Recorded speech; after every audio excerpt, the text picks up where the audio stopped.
ایک صاف اور شفاف انویسٹیگیشن کروا سکتے ہیں جب ان کے سربراہ وہ بیٹھے ہوئے ہیں جن کے نیچے لوگوں نے انویسٹیگیٹ کرنا ہے؟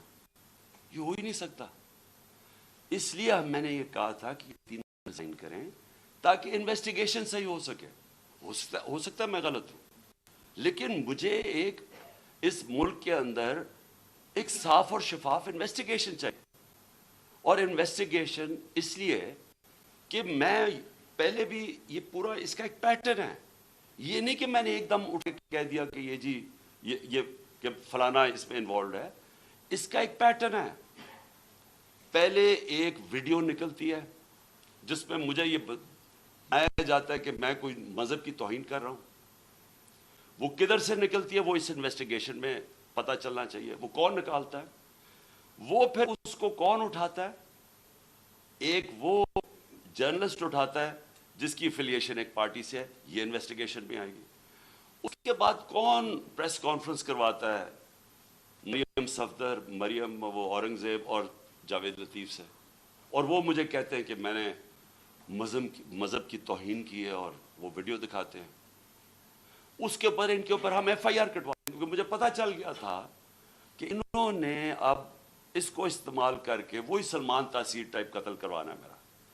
ان دونوں کے اوپر ہم پھر ایف آئی آر، ان تینوں کے اوپر ایف آئی آر بڑی مشکلوں سے کرتی ہے. اس کے بعد میں پبلک جا کے جلسوں میں اور انٹرویوز میں بتاتا ہوں کہ ان کی سازش کیا ہے. انہوں نے کس طرح استعمال کرنا ہے یہ ایک دینی انتہا پسند. اس نے جنوب میں آ کے مار دیا کیونکہ میں نے مذہب کی توہین کی. کوئی ایکشن نہیں لیا جاتا. اور پھر کیا ہوتا ہے جب میرے اوپر یہ واردات ہوتی ہے؟ آپ صرف اس کے بعد دیکھ لیں کہ اس کے بعد ہوتا کیا ہے. کون سے لوگ جو امیڈیٹلی ریئیکٹ کرتے ہیں. ابھی ایف آئی آر ہی نہیں کٹی، ابھی شروع ہی ہوئی ہے بات ابھی، اور ایک دم سٹیٹمنٹس آنی شروع ہو جاتی ہیں کہ جی عمران نے کسی مذہب کی توہین کی ہے. میرے سامنے یہ سارے ہیں. یہ ذرا دیکھیں وہ لوگ جو کہ ہمارے یعنی دوسری پارٹی سے افیلیشنز ہیں، وہ ایک دم ان کی ٹویٹس آنی شروع ہو جاتی ہیں. یعنی ابھی کوئی انویسٹیگیشن نہیں ہوتا اور وہ سارے یہی کہتے ہیں کہ ایک انتہا پسند نے کیا ہے. ایک 6:01 پہ ایک ٹویٹ آتی ہے. وہ جس نے سب سے پہلے میرے اوپر یہ ساری کیمپین شروع کرتا ہے مذہب کی توہین، وقار ستی، وہ 6:02 پہ اس کی مرتضیٰ سلنگی کی 2 منٹ پہ ٹویٹ آتی ہے. حامد میر کی 6:03 پہ آتی ہے. جیو نیوز کی 6:04 پہ آتی ہے. سما 6 بجے اس کی بھی 6:04. اس کے بعد یہ ہوتا کیسے ہے؟ وہ لوگ جو ایک دم ریئیکٹ کرتے ہیں جو کہ ایک سکرپٹ کے اوپر چل رہے ہیں. نہیں، اس کے علاوہ کیا ہوتا ہے؟ وہ کیسے ہوتا ہے کہ گورنمنٹ ہماری، پولیس ہماری، لیکن اس کا انٹرویو کروا کے اور وہ لیک کیا جاتا ہے. وہ جو بندوق چلانے والا ہے، ایک دم اس کا انٹرویو لیک کیا جاتا ہے. کون؟ پولیس. ہم پولیس سے پوچھتے ہیں، وہ کہتے ہیں جی ہم کیا کریں، ہمیں پیچھے سے پریشر تھا. آئی جی وہ آئی جی سے پوچھا جی آپ بتائیے کیسے یہ لیک ہوئی؟ وہ کہتا ہے جی ہیک ہو گئی. ایک کے بعد دوسرا جھوٹ بولا جاتا ہے. کون لوگ یہ انٹرسٹڈ تھے ایک دم اس کو بند کروانے؟ وہ جیسی انویسٹیگیشن ہوگی تو پہلے تو پتہ چلے گا کہ بلڈ اپ کس نے کیا اور پھر کس نے کور اپ کرنے کی کوشش کی. تو جب آپ یہ ہمیں کہتے ہیں کہ جوڈیشل کمیشن، میں کہتا ہوں اس سے بہتر چیز ہی نہیں. لیکن جوڈیشل کمیشن جو سب سے پہلے کام ان کو کرنا چاہیے کہ جو لوگ ایکیوزڈ ہیں اس کے اندر، وہ کیسے ان پوزیشنز پہ بیٹھیں گے جدھر انڈیپینڈنٹ انویسٹیگیشن ہوگی. نمبر 2، میں یہ چاہتا ہوں کہ جوڈیشل کمیشن انکوائر کرے ارشد شریف کے اوپر، کیونکہ ہمیں پتہ ہے ارشد شریف کو کس سے خطرہ تھا. ارشد شریف کی والدہ کو پتہ ہے کہ کس سے ارشد شریف کو خطرہ ہے. اس کے اور صحافیوں کو پتہ ہے. کیوں وہ ملک مجبور ہوا چھوڑنے پہ، کیوں وہ دبئی سے آگے جانے پہ مجبور ہوا. اس کے اس نے بڑے لوگوں کو بتائی ہوئی ہیں چیزیں کہ کون لوگ ملوث تھے. اس کے اوپر بھی جوڈیشل جو سپریم کورٹ کے اندر جو کمیشن بنائی جائے اس کی پوری انویسٹیگیشن. تیسری جو سائفر ہے، اب یہ کنٹروورسی چلتی جا رہی ہے. آ کے D I S P R نے کہا جی یہاں تو کوئی سائفر کا تو ڈرامہ تھا. اگر ڈرامہ تھا تو سائفر کی انویسٹیگیشن کیوں نہیں کروا رہے؟ ہم تو گورنمنٹ میں نہیں تھے، ہم نے تو آرڈر کر دی تھی کمیشن فوری طور پہ انویسٹیگیشن کرے.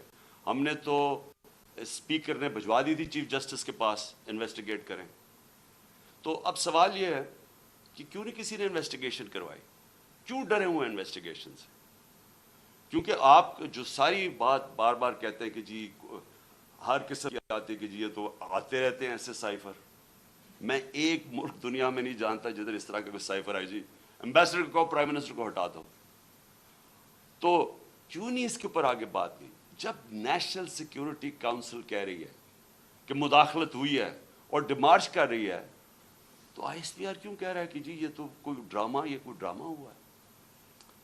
تو چیف جسٹس صاحب یہ بڑا سیریس چیز ہے. اس کے اوپر آپ کے پاس سائفر آیا ہوا ہے. یہ ملک کے اندر ہو سکتا ہے کہ یہ نہ سازش ہو جو یہ کہتے ہیں، لیکن جب تک آپ انویسٹیگیشن نہیں کریں گے پتہ کیسے چلے گا کہ مداخلت تھی یا سازش تھی؟ اور چوتھی جو میں سمجھتا ہوں کہ اس ملک کی تاریخ کی سب سے شرمناک چیز ہوئی ہے، اس کے اوپر چیف جسٹس صاحب اور یہ جوڈیشل کمیشن بیٹھ کے ضرور انکوائری کریں. پہلے اعظم خان سواتی کو جس طرح انہوں نے پوتے اور پوتیوں کے سامنے مارا، اس نے ہر فورم پہ یہ بولا کہ اس کو پہلے آ کے پکڑ کے مارا صبح کے 3 بجے، پھر اس کو ایجنسیز کے، اور اس نے نام لیا ہے یہ dirty Harry major general Faisal, اس کا نام لیا ہے کہ اس نے اور اس کے بعد آئی ایس آئی کو ہینڈل کیا جو اس کے نیچے تھی، اور اس کو ننگا کر کے مارا. اور ننگا کر کے مار کے اس کو کہہ رہے تھے کہ یہ بتاؤ یہ عمران خان سے بھی یہ ہوگا. اور جب اس کو تکلیف تھی وہ ہنس رہے تھے. ایک یہ شرمناک ہے کہ پاکستان کے سینیٹر کو ایک اس نے تنقید کر دی. ساری دنیا میں جو پاکستان ایک بنانا ریپبلک کی طرح ایک کمپیئر ہوتا ہے کہ کیا کس طرح کا ملک ہے کہ ایک سینیٹر کو ایک تنقید کے اوپر کیا، باہر تو کوئی نہیں انڈرسٹینڈ کرتا ہے. لیکن جو اس سے بھی شرمناک چیز ہے، جو ساری پاکستانی قوم ہل گئی ہے، وہ ہے جو انہوں نے ویڈیو بھیجی ہے اعظم سواتی کی بیوی کو. میں سمجھتا ہوں کہ جسٹس صاحب اس کے اوپر پوری تحقیقات کریں. وہی لوگ جو کہ وہ یوزول سسپیکٹس جو کور اپ کرنے کے لیے اب جو یہ میرا بھی یہ اسیسینیشن اٹیمپٹ کور اپ کر رہے ہیں اور اب بھی کر رہے ہیں، وہ کہہ رہے ہیں کہ جی وہ کوئی جعلی ویڈیو ہے، جی وہ کوئی فیک ویڈیو ہے. اعظم سواتی کے پاس اوریجنل وہ آئی ہوئی ہے، جدھر سے وہ بھیجی گئی ہے، جس نمبر سے بھیجی گئی ہے، ان کے پاس وہ پوری وہ ویڈیو ہے جس کے اندر وہ دکھایا جا رہا ہے، اور وہ فیک نہیں ہے. اور اعظم سواتی نے مجھے رات کال کر کے کہا کہ وہ سپریم کورٹ کے باہر وہ وہاں بیٹھ کے احتجاج کریں گے، دھرنا دیں گے، وہ ڈیمانڈ کریں گے کہ سپریم کورٹ ان کو جسٹس دے. سپریم کورٹ کی لاجز جوڈیشل لاجز تھی کوئٹہ کے اندر جدھر یہ ویڈیو بنائی گئی ہے. یہ ساری قوم آج سپریم کورٹ کی طرف دیکھ رہی ہے. اعظم سواتی نے فیصلہ کیا کہ وہ وہاں باہر دھرنا دے گا. ہمارے سارے کیا کہ سینیٹرز اس کے ساتھ بیٹھیں گے، وکلا کے آرگنائزیشنز کے لوگوں کو دعوت دی ہوئی ہے، وہ آپ آ کے وہاں بیٹھیں اور ڈیمانڈ کریں کہ یہ ملک ہمارا یعنی کدھر گرتا جا رہا ہے کہ اس انتہا پر پہنچ گئے ہیں لوگ بلیک میل کرنے کے لیے، کنٹرول کرنے کے لیے. یہ اس طرح ہے کہ جس طرح کوئی لائن سے ہٹے گا تو اس کو بلیک میل کرنے کے لیے کوئی نہ کوئی چیز سامنے کر دے گی.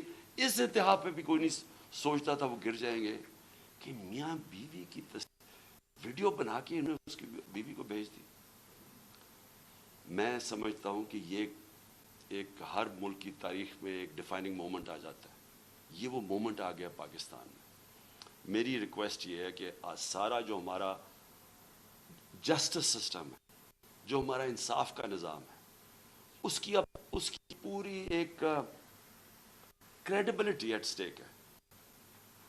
اگر اس نے اپنا اب عزت کرنی ہے پاکستان میں, تو اس کو اب کھڑا ہونا پڑے گا کمزور کے ساتھ, رول آف لا امپلیمنٹ کرنا پڑے گا.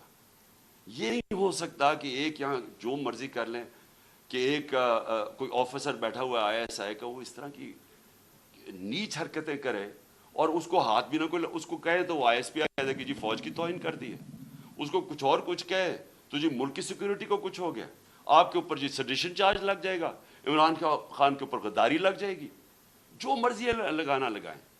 میں یہ ڈیمانڈ کرتا ہوں کہ اس قوم کو جسٹس چاہیے.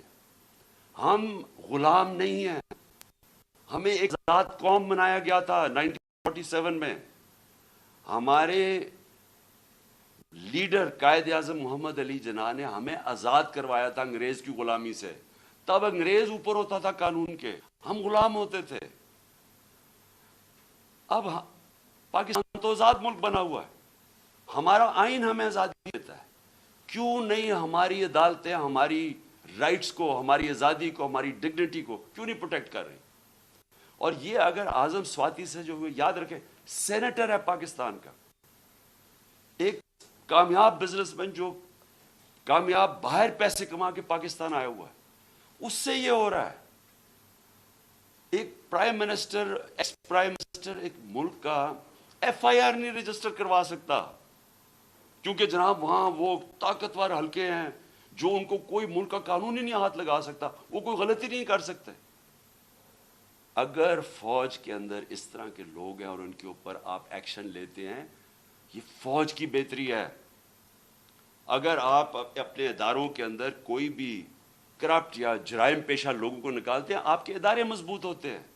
اکاؤنٹیبلٹی سے ساری دنیا جانتی ہے کہ جمہوریت کی کامیابی اس لیے ہے کہ جمہوریت میں اکاؤنٹیبلٹی ہے. جو ساری برطانیہ کی جمہوریت جو ہم نے اپنائی ہوئی ہے, اس کی بنیاد تھی میگنا کارٹا میں. میگنا کارٹا کیا تھی کہ طاقتور کو بادشاہ کے اوپر بھی قانون لاگو کرو, نہیں تو وہ قانون کے اوپر تھا. تو وہ ساری سٹرگل جو ڈیموکریٹک سوسائٹیز کی ہوتی ہیں, وہ رول آف لا کی ہوتی ہیں کہ قانون کے سامنے سب ایک برابر. یہاں بلیٹنٹ وائلیشنز ہو رہی ہیں کہ یہاں ایسا کوئی کریٹ کر دیا خوف کا کہ لوگوں کے ذہنوں میں ڈال دیا ہے کہ جی یہ لوگ, یہ تو بس ان کو تو کچھ کہیں نہ, جو مرضی کریں کر سکتے.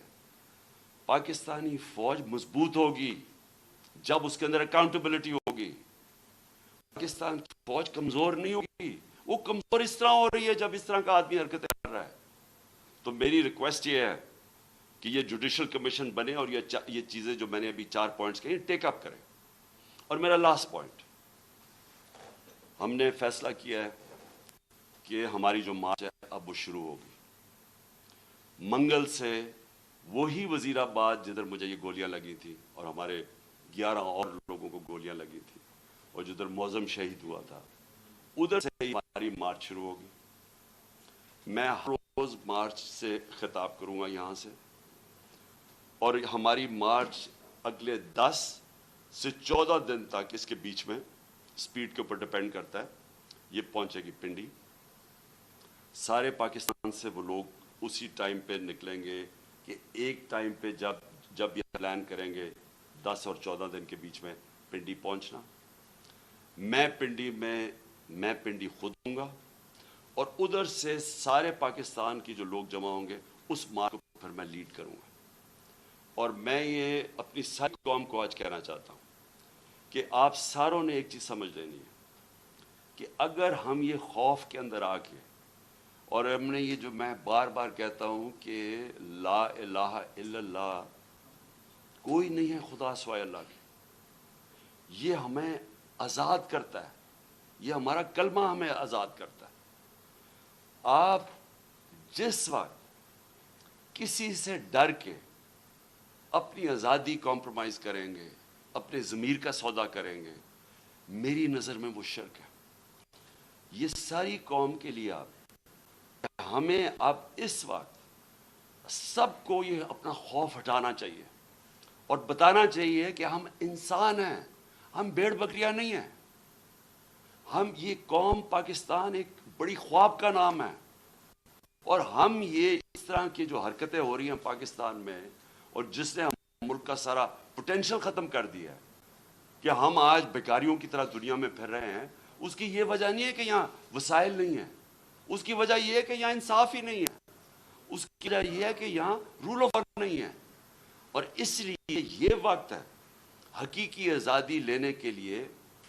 آپ میرے ساتھ سب آئیں, سارے پہنچیں. جب میں انشاءاللہ پنڈی سے شروع کروں گا, اپنی پارٹی کو جوائن کروں گا اپنی, جب یہ سب ہماری جی ٹی روڈ سے شاہ محمود قریشی لے کے آ رہے ہوں گے, اور پھر باقی ہمارے لیڈرز پرویز خٹک, کے پی سے, اور سارے ہمارے لیڈرز ایک پورا انسانوں کا سمندر لے کے آ رہے ہوں گے پنڈی, اور پنڈی سے انشاءاللہ میں لیڈ کروں گا, اور اس کے بعد ہم آگے جائیں گے. تو میں اپنی قوم کو آخر میں کہنا چاہتا ہوں کہ لا الہ الا اللہ, کوئی نہیں ہے خدا سوائے اللہ کے. اس کا فیصلہ ہوتا ہے جب وہ اوپر لے کے جانا ہوتا ہے اس نے. کوئی آپ کو اس سے پہلے نہ اوپر لے جا سکتا ہے. اس کا جب فیصلہ ہو جاتا ہے, ایک منٹ آگے نہ پیچھے ہوتا ہے. یہ جب آپ کا ایمان ہو جاتا ہے, آپ آزاد ہو جاتے ہیں. اس لیے یہ خوف کو ختم کریں کہ ڈرا کے دھمکا کہ ہم یہ کر دیں گے وہ کر دیں گے, اور ساری قوم کو اس طرح بھیڑ بکریوں کی طرح رکھنا, یہ کوئی زندگی نہیں ہے. میں بار بار کہہ رہا ہوں کہ میرے لیے غلامی کی زندگی سے بہتر موت ہے, اور میں یہ چاہتا ہوں کہ جب ہم سب میں یہ اسپرٹ آ جائے, پھر ایک قوم وہ بنے گی جو اب بن سکے. پاکستان زندہ باد.